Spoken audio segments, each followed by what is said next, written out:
இன்னைக்கு ஒரு இன்ட்ரெஸ்டிங்கான ஷாப்பிங் வீலாக் பார்க்கலாம். பொண்ணுங்களுக்கு ரொம்ப பிடிச்ச வளையல் ஷாப்பிங் தான் பார்க்க போகிறோம். எங்கள் வீட்டு வளைகாப்பு ஃபங்க்ஷனுக்காக நாங்கள் வளையல் வாங்க வந்திருக்கோம். ஹோல்சேலாக வாங்குறதுக்காக இங்கே வந்தோம். வந்த உடனேன்னு பார்த்தா எங்கள் கரும்பு ஜூஸ் கடை இருக்குது. உடனே கரும்பு ஜூஸ் குடிச்சிட்டு அதுக்கப்புறமா இனிப்பாக வளையல் வாங்க போகலான்னு ரெடி ஆகிட்டோம். என்ட்ரன்ஸ்லேயே ஒரு பெரிய கடை இருக்குது, அதுக்குள்ளே போய் பார்க்கலாம். உள்ள நுழையும் போது நிறைய வளையல் இருந்தது. சரி இங்கேயே முடிஞ்சிடும் போல இருக்கு, எங்க வீட்டுல நீ சீக்கிரமா முடிச்சிடுவீங்க போல இருக்கு அப்படின்னாங்க. நம்ம அவ்வளவு சீக்கிரமா முடிச்சிடுவோமா, வளையல் தேடலாம் வாங்க. 10 கடை ஏறி இறங்கலன்னா எப்படி செலக்ட் பண்றது? ஃபர்ஸ்ட் நம்ம இங்க சுத்தி பார்க்கலாம், நல்லா இருந்ததுன்னா வாங்கலாம்.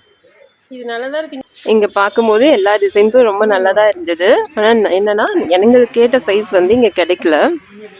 அந்த அச்சு வச்ச வளையல் இருக்குல்ல, அதுக்காக தான் நாங்கள் பார்த்துட்டு இருந்தோம். பார்த்தா அந்த வளையல் கிடைக்காம இந்த மாதிரி டிசைன் வளையல் தான் இங்கே நிறைய இருந்தது.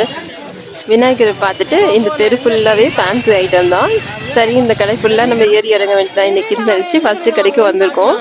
இந்த தெருவில் ஒரு கடையில் போயிட்டு திரும்பவும் வந்தால் அந்த கடை நமக்கு தெரியாத போல இருக்கும். அவ்வளோ நெருக்கமாக நிறைய கடைங்க இருக்குது.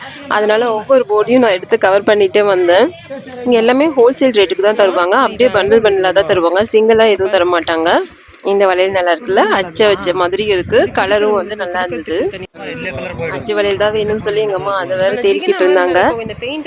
இந்த கடையில நிறைய சைஸ் இருந்தது, எங்களுக்கு தேவையான எல்லா சைஸுமே இருந்தது. அதே மாதிரி வளையலும் வந்து நல்லா இருக்கு. அச்சு வளையல்னு சொல்லி கண்ணாடியில சொல்லுவாங்கல்ல, அந்த வளையல் வந்து நாங்க தேடிட்டு இருந்தோம். அதுல எல்லாமே வந்து லைட்டா பெயிண்ட்ல தான் பண்ணியிருந்தாங்க. வளையல்லயே அது வந்து பண்ணியிருந்தா ரொம்ப அழகா இருக்கும். எது த்ரெட் வளையல் ஒரு டைம் யூஸ் பண்ணா அந்த த்ரெட் வந்து தனியா பிரிஞ்சு வந்துடுது. இன்னும் அங்கே இருக்க எல்லா மாடலும் காமிச்சிட்டு இருந்தாங்க. இது பார்த்தீங்கன்னா கண்ணாடி வளையலே தான், ஆனால் டிசைன் வளையல் இது. அந்த த்ரெட் டிசைன்லேயே இருக்க மாதிரி இருக்கு, பார்க்க நல்லா தான் இருந்தது. ஆனால் லைட்டாக பார்த்தா உடையிற மாதிரி இருக்கு. அதுக்கப்புறம் அந்த கடை முடிச்சுட்டு வேற ஒரு கடைக்கு வந்திருக்கோம். இங்கே பார்த்தீங்கன்னா ஃபுல்லாக ஃபேன்சி வளையல் தான் வச்சுருந்தாங்க நிறையா. ஆனால் ரேட்லாம் நல்லா தான் இருந்தது. இது ஃபுல்லாக வாங்கிட்டு போயிட்டு நம்ம தான் யூஸ் பண்ணி ஆகணும், தனித்தனியாக தர மாட்டாங்க. சேல் பண்ணுறவங்களாம் இங்கே வந்து வாங்கிட்டு போகிறாங்க நிறைய பேர். ஃபேன்சி வளையலும் கண்ணாடி வளையல் சின்ன குழந்தைங்கலேருந்து எல்லாத்துக்குமே இந்த கடையில் நிறைய இருக்குது. அடுத்ததான் இந்த கடையில் நல்லா கீழே உட்கார மாதிரி பாயெல்லாம் போட்டு வச்சுருந்தாங்க. நாங்கள் வந்து ஜாலியாக உட்காந்துட்டு ஒவ்வொரு வளையலாம் எடுத்து பார்த்துட்டு இருந்தோம். இதோட 4 கடை ஏறி இறங்கியாச்சு, இன்னும் ஒரு வளையல் கூட வாங்கலை, தேடிக்கிட்டே தான் இருக்கும்.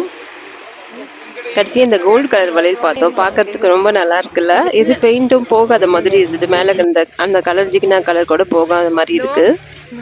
இங்க சந்தா குட்டி குட்டியா நிறைய கடைங்க இருக்குது, உள்ள வெளில போயிட்டு இருக்க மாதிரி இருக்கு. ஆனா கடை மட்டும் லைனா வந்துகிட்டே இருக்கு.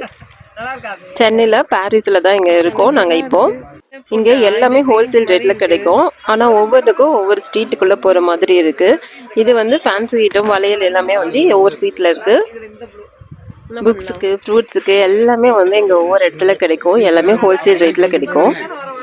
அங்கே இங்கே சுற்றிட்டு நாங்கள் ஒரு 3 ஒரு இடத்துக்கு வந்தோம். அந்த இடத்துலயே வந்து திரும்பவும் வந்து வாங்க வந்திருக்கோம். கடையோட அட்ரஸ் அதனோட போர்ட்லேயே இருக்குது, வீடியோவில் இருக்குது, செக் பண்ணி பாருங்கள். வாங்கிட்டு வந்தாச்சு. வெளியில் வந்தால் இந்த மாதிரி ஜடைக்கு வைக்கிற மாதிரிலாம் நிறைய இருந்தது, எல்லாமே பார்த்துட்டு எல்லாம் வாங்கிட்டு வந்தாச்சு. வளைகாப்புக்கு மெகந்தி போட்டிருக்கோம், எப்படி இருக்குன்னு சொல்லுங்கள். இதை நாங்களே போட்டது தான் வீட்டில். முடிஞ்ச அளவுக்கு ½ ஹேண்டுக்கு மேலே கொஞ்சம் போட்டிருக்கேன். காலையில் வளைகாப்பு ஃபங்க்ஷன் நல்லபடியாக முடிஞ்சது. சூப்பரா வளைகாப்பு ஃபங்க்ஷனுக்கு எல்லா தட்டும் வச்சு அரேஞ்ச் பண்ணி முடிச்சாச்சு. வளைகாப்புக்கு 7 விதமான சாப்பாடு, நாங்கள் 7th மந்த் பண்றதுனால 7வது மாசத்துக்கு 7 விதமான சாப்பாடு செஞ்சிருக்கோம். என்னென்ன சாப்பாடுன்னு பார்க்கலாமா? கல்கண்டு சாதம், புதினா சாதம், லெமன் சாதம், தயிர் சாதம், தக்காளி சாதம், தேங்காய் சாதம், எலுமிச்சை சாதம்.